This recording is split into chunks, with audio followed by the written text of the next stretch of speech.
আমি কাৰ্বি অকল হিন্দু নহয়, কাৰ্বি আৰু হিন্দু বহুত পাৰ্থক্য আছে।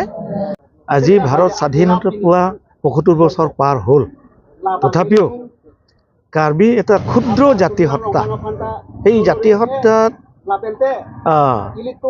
সমগ্ৰ বিশ্বত স্বীকৃতি পাবৰ কাৰণে নিশ্চয়কৈ আমাৰ সাধাৰণ মানুহে নিশ্চয় কৰিছে, কিন্তু চৰকাৰী ফালৰ পৰা তেনেধৰণৰ কোনো উদ্যোগ লোৱা দেখা পোৱা নাই আজি ৭৫ বছৰ পিছত। এই ক্ষেত্ৰত অসমৰ মাননীয় মুখ্যমন্ত্ৰী ডক্টৰ হিমন্ত বিশ্ব শৰ্মালৈ মানে আন্তৰিক ধন্যবাদ। আৰু আজি আমি কাৰ্বিসকলে যথেষ্ট গৌৰৱবোধ অনুভৱ কৰিছোঁ আৰু যথেষ্ট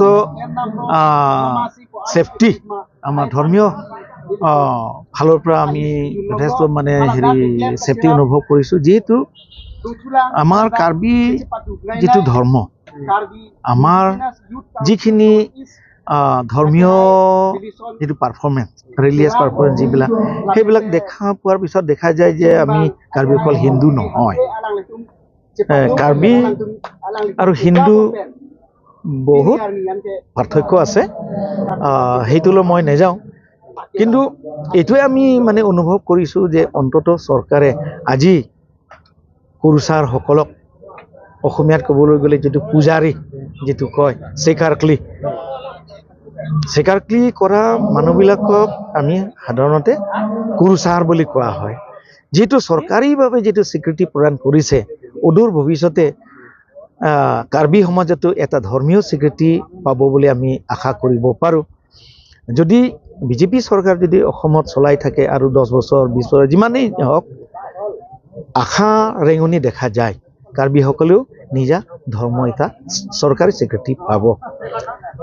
যদি নহয় তেতিয়াহ'লে যিটো চেনচাছ, পিপুল চেনচাছ যিটো হয় এতিয়া হ'বলৈ গৈ আছে, তাত ধৰ্ম হিচাপত তাত মাত্ৰ 8টাহে আছে কলমটো।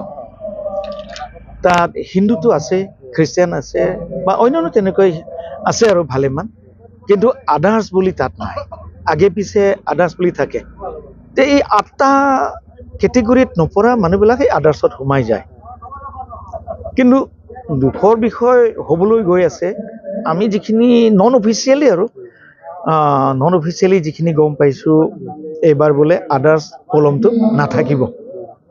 তেতিয়াহ'লে কাৰ্বিকে ধৰি যিমানবিলাক মানুহ ধৰ্মীয়ভাৱে স্বীকৃত নহয়, তেওঁলোক ধৰ্ম হিচাপত বিপদত পৰিব, ধৰ্মীয় স্বীকৃতি নাথাকিব।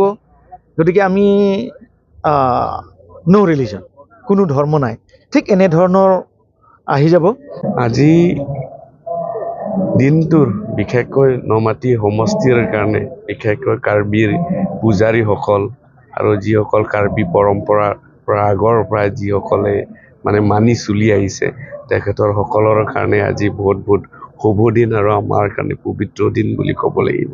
যিটো নহওক, আমাৰ অসমৰ মাননীয় মুখ্যমন্ত্ৰী ডক্টৰ হিমন্ত বিশ্ব শৰ্মা, তেখেতে সকলৰ মানে এই যি ধৰ্ম আগৰ পৰা কৰি আছে, সকলৰ কাৰণে 10,000 দিছে।